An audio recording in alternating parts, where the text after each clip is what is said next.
Now let's dive deep into this big LGBTQ story for today. I'm Cindy Brown, and let's queer up students and youth.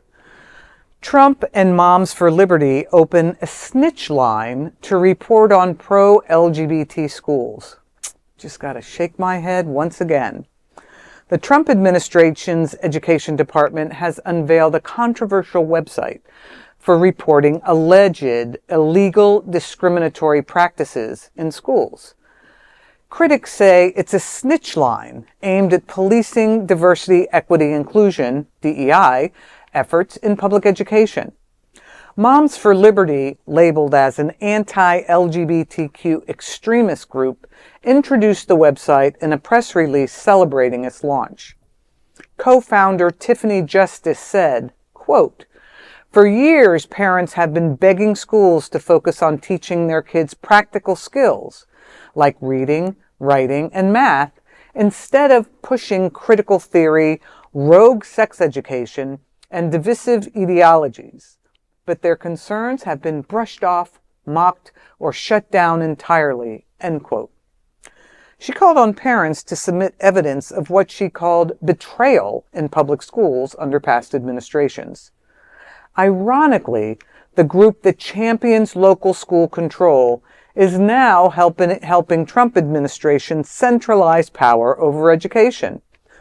Responding to the website, scientist and author Michael E. Mann wrote on social media, quote, "I believe Hitler had a program just like this," end quote.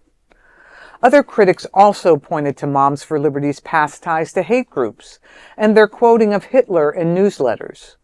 LGBTQ social justice activists criticized the move as another step to straight-only and white-only ideology. You know, this whole movement towards snitching on your neighbor is ridiculous. There are LGBT kids in our schools. When you create these environments where LGBT is a huge taboo, you are marking these students. You are essentially putting a scarlet letter on their head so that they're open. It's fair season. It's fair season for bullying, for ridiculing, for harassing, for beating them up, because as an institution, you are saying that these things are inappropriate. They're so inappropriate that we want you to tell on other people. How does that make a young person feel? How can they possibly learn in that kind of environment? And you know what? Kids are supportive. So they know when their queer friends are being harassed and ridiculed and treated unfairly. And I've really been gratified to see these school walkouts. Yes, when the students just walk out of school because they see something happening to other students that they recognize as being unfair. We only hope that the schools will listen to the youth. Yeah. Well, and to play off of that, Cindy, I think that's wonderful when you see that, especially if students grow up maybe from kindergarten or the early elementary and they go up through the ranks of middle school and high school, that they stick together. And, they see past the hatred and the bigotry that these adults are looking to corral them into.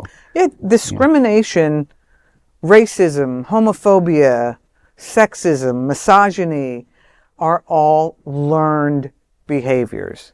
They are all learned behaviors, which means they can be unlearned. But the damage that these kind of policies can do to a young person could have lifelong impacts on them. Oh, absolutely. A lot of LGBT people live with PTSD because of what happened to them in their past, just because of who they were. There's no control over who they are.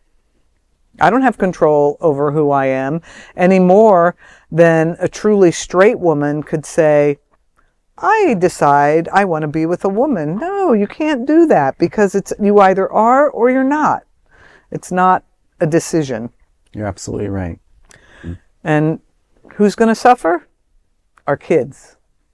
That's who's going to suffer. Well, hopefully the other resources are out there. You worry about increased suicide rates and, kids getting on drugs and, because they can't cope. Absolutely, and there's a much higher incidence of cigarette smoking, drug use, suicide attempts in the LGBTQ community. Why? Because we've all felt like we were hated and that there's something wrong with us. But you know what? I'm here to say there is nothing wrong with us. Not at all. And that is a big LGBTQ story for today. There's no other queer nonprofit media platform like this in the entire world. Support our